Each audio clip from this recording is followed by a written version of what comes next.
দূর দূর, হঠাৎ করে কেন যে এত চুল ঝরছে বুঝতেই পারছি না। কতদিন হয়ে গেল চুল ওঠা আর থামছেই না। না, এমন হতে থাকলে তো মাথায় টাক পড়ে যাবে।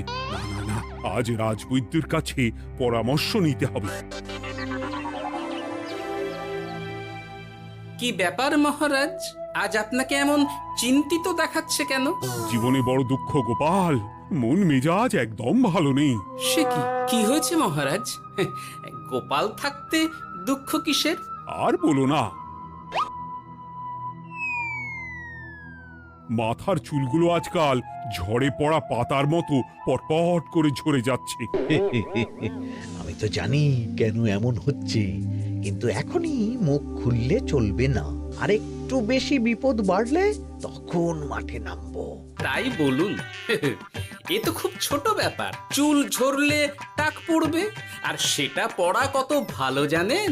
কথায় আছে, যত বড় টাক তত বেশি টাকা। তুমি চুপ করো তো বাপু। যদি টাক থাকলেই টাকা হতো, তাহলে তোমার টাকা কোথায়? যেটা বোঝো না সেটা নিয়ে কথা বলো না। তাই না তাই, মহারাজের ঝরছে চুল, চিন্তার ভাঁজ মাথায়।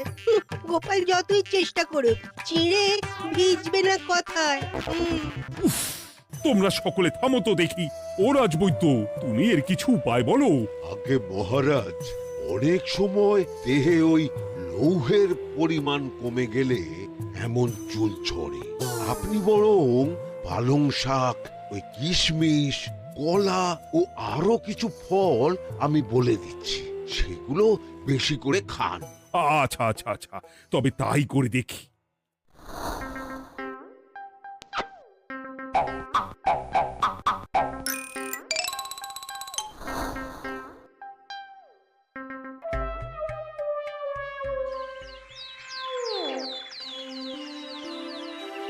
ও রাজবৈদ্য, তোমার কথা মতো শাক পাতা ফলমূল সবই তো খেলাম, চুল ঝরা বন্ধ তো হলোই না। তো জানতামই এমন হবে। কিন্তু মহারাজ, এমনটা তো হওয়ার কথা নয়। কিন্তু হচ্ছে তো। আরে আমার সাধে চুল, কোথায় চলে গেলি সব? এর জন্য তুমি দায়ী। তুমি এর জন্য শাস্তি পাবে বৈদ্য। আমাকে আমাকে ক্ষমা করে দিন মহারাজ। এমনটা হবে এ তো আমি ভাবতেই পারিনি। কিছু মনে করবেন না মহারাজ, ছোট মুখে বড় কথা বলছি।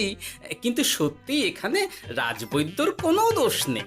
ওকে শাস্তি দেওয়াটা ঠিক হবে না মহারাজ। দেখেছেন মহারাজ, গোপালের সাহসটা দেখেছেন? আপনার মুখের উপর কথা বলছে। তা বলি, তুমি যখন এতই বোঝো, তাহলে নিজেই একটা আস্ত লোহা খেয়ে দেখো না, তোমার মাথায় চুল গজাচ্ছে কিনা। ঠিকই আছে, এসব মূর্খের মতো কথা কেবল আপনার থেকেই আশা করা যায় মন্ত্রী মশাই। মহারাজ, আপনি বিচক্ষণ মানুষ। আমার শুধু অনুরোধ, আরেকবার ভেবে দেখবেন। ঠিক আছে, রাজবৈদ্যকে আমি শাস্তি দেব না, কিন্তু সকলের জন্য আমার একটা ঘোষণা আছে। কি ঘোষণা? আমার এই কঠিন সমস্যা যে দূর করে দিতে পারবে, তাকে আমি বিশেষ পুরস্কারে ভূষিত করব। এই তো পেয়েছি। এই সুযোগ কোনোভাবেই হাতছাড়া করা চলবে না।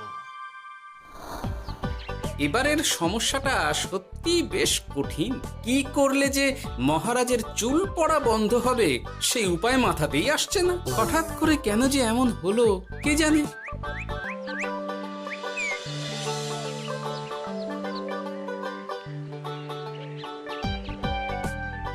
ও মা, তুমি এসে গেছো? একটু বসো, আমি তেলটা মেখেই হাত ধুয়ে খাবারটা বাড়ছি। হ্যাঁ, সে ঠিক আছে, কিন্তু তুমি কিসের তেল মাখছো এটা? কি আবার মাথার চুলের তেল?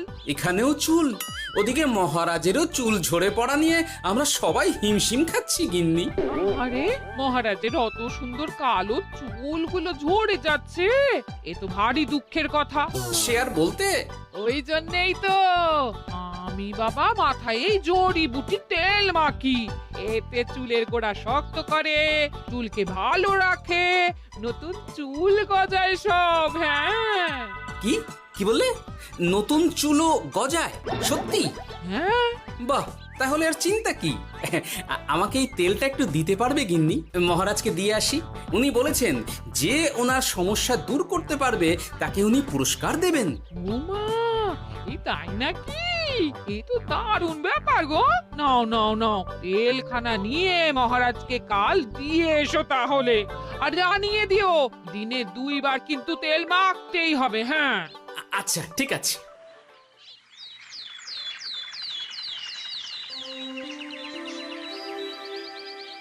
কোনো উপায় খুঁজে পেলে তোমরা? আগে মহারাজ, আমি আপনার জন্য নকল চুল বানিয়ে এনেছি। যতদিন আপনার চুল পড়া বন্ধ না হচ্ছে ততদিন আপনি এটা পরে ব্যবহার করতে পারেন। সে তো বুঝলাম, কিন্তু নকল চুল তো আর আসল চুলে জায়গা নিতে পারবে না বিজ্ঞানী। আসল চুলের কথা ভেবে আমি আপনার জন্য কেশুত্তে পাতা এনেছি মহারাজ। আচ্ছা বেশ। তা গোপাল, খুব তো আগের দিন বকবক করছিলে, তুমি কি এনেছো শুনি?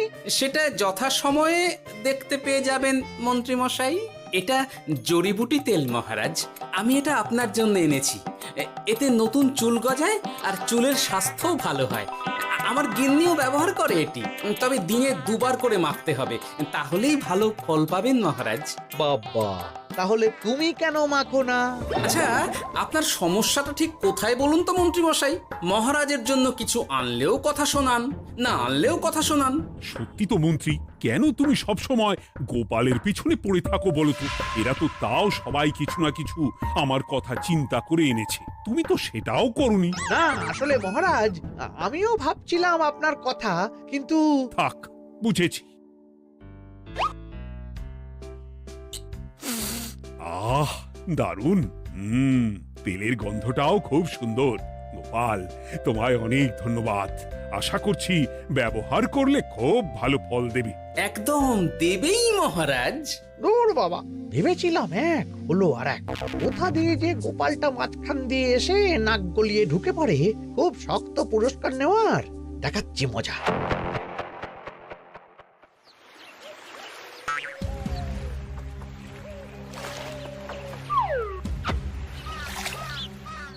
এবারে গোপালের তেল দিয়েই সব কিছু তোলপাড় করব।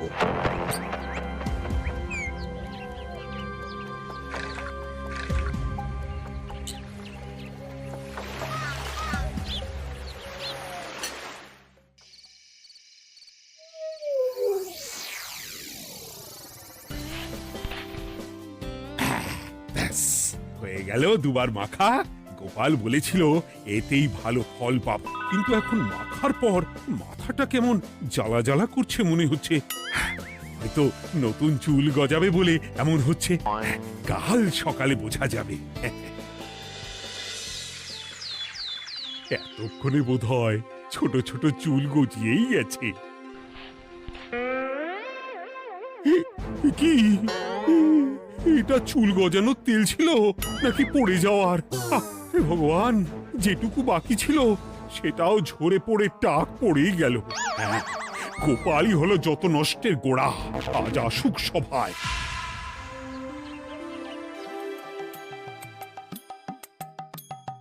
এই যে এখন এলেন উনি।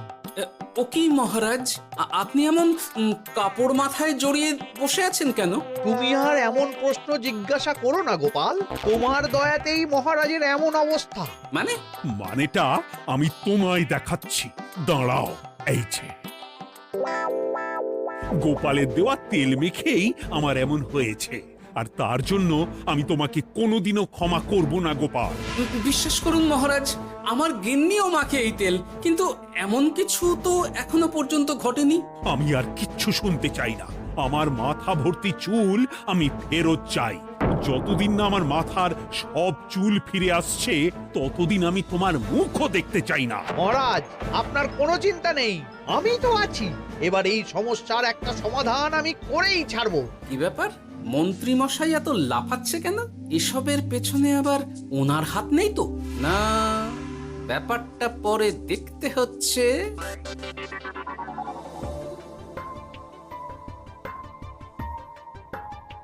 আমি বলি কি মহারাজ, এই সময়টা বরং আপনি নকল চুলটা মানে পরচুলা ব্যবহার করুন। হ্যাঁ, অগত্যা কিছু তো একটা গন্ডগোল আছেই। গিন্নিও তো রোজ মাথায় তেল মাখে, কই এমন তো হয় না।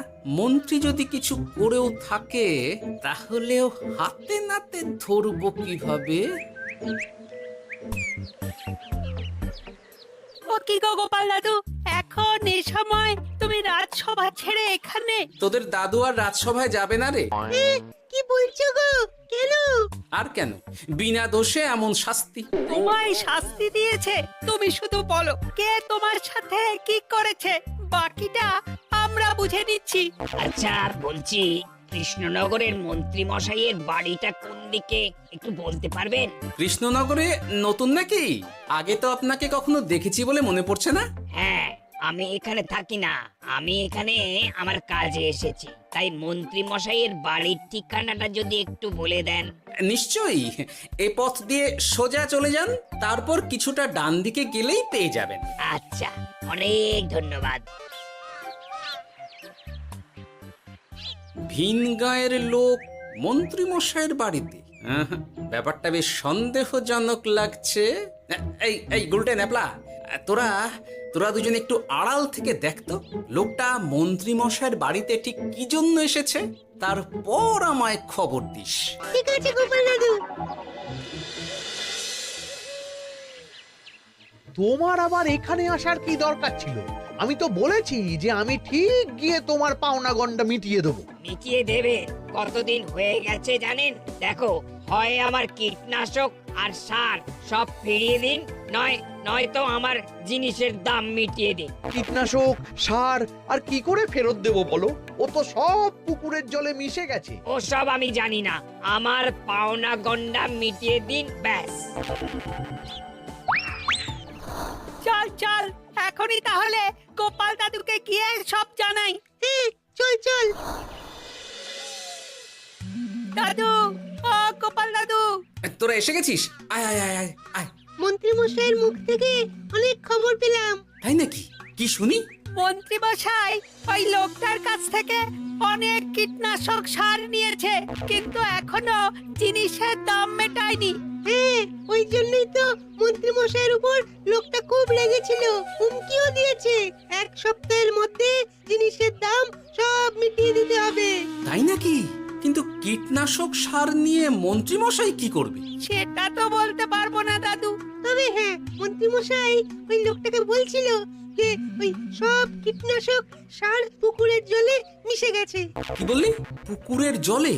আচ্ছা, এবার দুয়ে দুয়ে 4 করা গেল।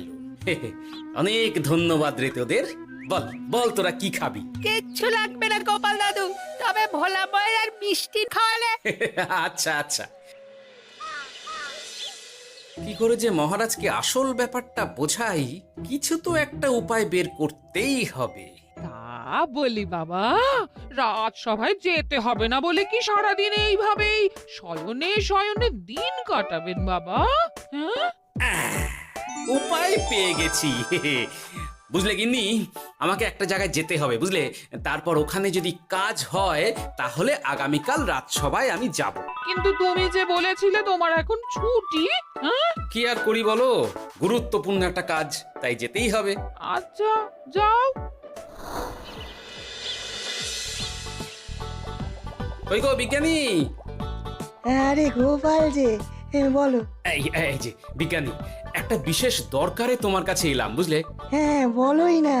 আচ্ছা, এই দূষিত জলকে কিভাবে আবার পরিশুদ্ধ করে বলতে পারবে? কেন পারবো না? জলের মধ্যে একটু চুন আর ফটকিরি দিয়ে দিলেই জল আবার দূষণমুক্ত হয়ে যাবে। তবে ওগুলো দেওয়ার পর কিছুদিন সেই জলকে ব্যবহার করা বন্ধ রাখতে হয়। হ্যাঁ। আচ্ছা আচ্ছা, অনেক ধন্যবাদ, আসি তাহলে। হ্যাঁ,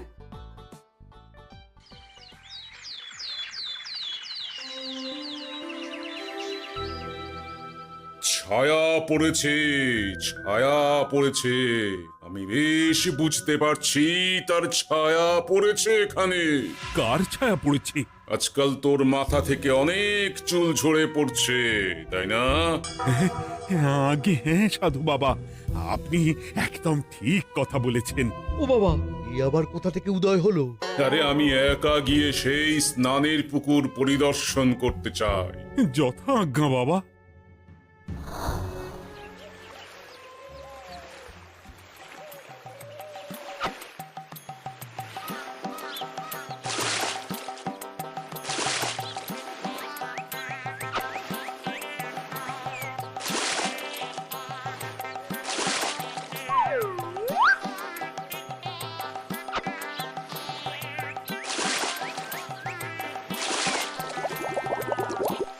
যাক বাবা, মোটামুটি সপ্তাহখানেক এভাবে থাকলেই পুকুরের জল আবার আগের মতো পরিষ্কার হয়ে যাবে।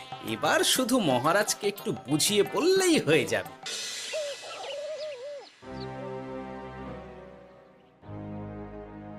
কি বুঝলেন সাধু বাবা? আমার অনুমানটাই ঠিক ছিল। পুকুরের জলে কালো ছায়া পড়েছে, কুদৃষ্টি পড়েছে, তাই এমন হচ্ছে। সে কি? কি কালো ছায়া? যত সব বাজে কথা। জল দূষণ করলাম আমি, আর দোষ পড়ছে কালো ছায়ার উপর। তাহলে এখন কি হবে? চিন্তার কোনো কারণ নেই। আমি মন্ত্রপুত ভস্য ছড়িয়ে দিয়েছি। 1 সপ্তাহ ওই পুকুরের জল স্পর্শ তো দূর, পুকুরের কাছেও যাওয়া নিষেধ। তাহলে আমার মোহরের কি হবে? যথা আজ্ঞা সাধু বাবা। ও কি, তাহলে মহারাজ এতদিন স্নান করবেন কোথায়? সে কথা কাউকে চিন্তা করতে হবে না। মহারাজের ওপরে কালো ছায়া পড়া জল পড়েছে, তাই আগে সেটা শোধন করতে হবে। আমাকে তাহলে কি করতে হবে সাধু বাবা? আমার শিষ্য গোপাল আমাকে আগেই এই বিষয় জানিয়েছিল। আমি তার হাত দিয়েই তোর স্নানের জল পাঠিয়ে দেব। তাই আগামী 1 সপ্তাহ সেই জল দিয়েই তোকে স্নান করতে হবে। কি গোপাল? দেখছো তো মন্ত্রী, গোপাল আমাকে কত ভালোবাসে। আমি ওকে কত কথা শোনালাম, কিন্তু না না না না, কাল থেকেই আমি আবার গোপালকে রাজসভায় ডেকে আনবো। আমি আসছি, আমার কাজ হয়ে গেছে। আর হ্যাঁ, তোর স্নানের পুকুরের চারিদিকে প্রহরীর বন্দোবস্ত কর। কাক পক্ষীও যেন ওখানে প্রবেশ করতে না পারে। আচ্ছা বাবা, আচ্ছা।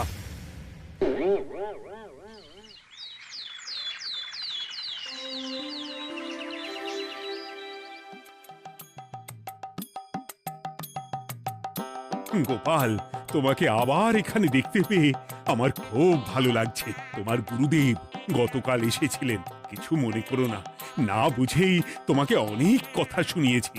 না মহারাজ, আমি জানি আপনি আমাকে খুব ভালোবাসেন, তাই আমি কিছু মনে করিনি মহারাজ।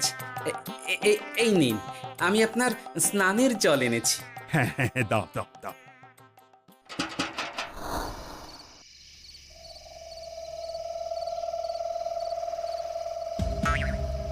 ও বাবা, পুকুরের কাছে যে গিয়ে দেখবো সে উপায় নেই। চারপাশে প্রহরীতে ভর্তি, তাহলে কি সত্যি সত্যি কালো ছায়া পড়েছে? ভালোই হলো, পাওনাদারকে বলে দেবো কীটনাশকটা জালি ছিল। হি হি।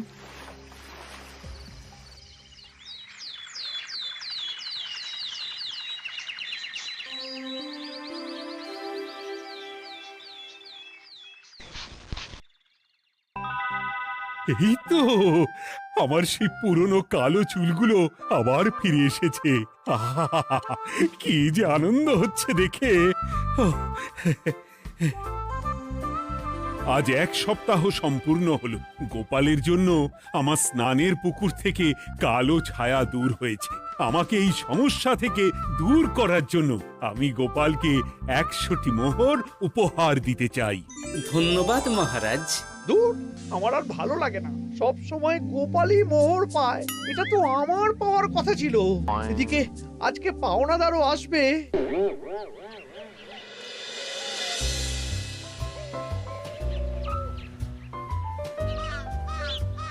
গোপাল দাদু, ওই লোকটা এসে গেছে। আচ্ছা, আসছি। এটা তো মন্ত্রীর বাড়ির দিকে রাস্তা।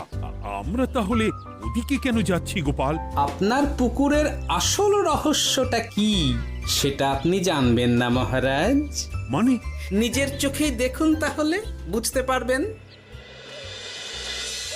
আর একটু সময় দাও আমায় ভাই, এমনিতেও তোমার কীটনাশক কোনো কাজের নয়। কি এখন এসব কথা আর একদিনও সময় দিতে পারছি না। একটু বোঝো, একটু। সব আমি মহারাজের পুকুরের জলে মিশিয়ে দিয়েছি। মন্ত্রী, তুমি তাহলে সেই কালো ছায়া? মহারাজ, আপনার পর্দা ফাঁস হয়ে গেছে মন্ত্রী মশাই। তুমি তাহলে সবটা জানতে? একদম প্রথম থেকে। রে, খুব জোর ফেঁসেছি। এদিকে পাওনাদার, ওদিকে মহারাজ, এইখান থেকে কেটে পড়তে হবে। গন্ডগোল করে আবার পালানো হচ্ছে তবে রে। বলো, কেন করেছিলে? মহারাজ, আমি ভেবেছিলাম আপনার সব চুল উঠে গেলে আমি আপনার কাছ থেকে চুল গজানোর ওষুধ দেওয়ার নামে অনেক টাকা লুটবো। কিন্তু সেই ভাবনা ভাবনাই থেকে গেল, সেগুড়ে যে বালি হয়ে গেল। ভাবা যায় চুলের জন্য চুলো চুলি, হ্যাঁ?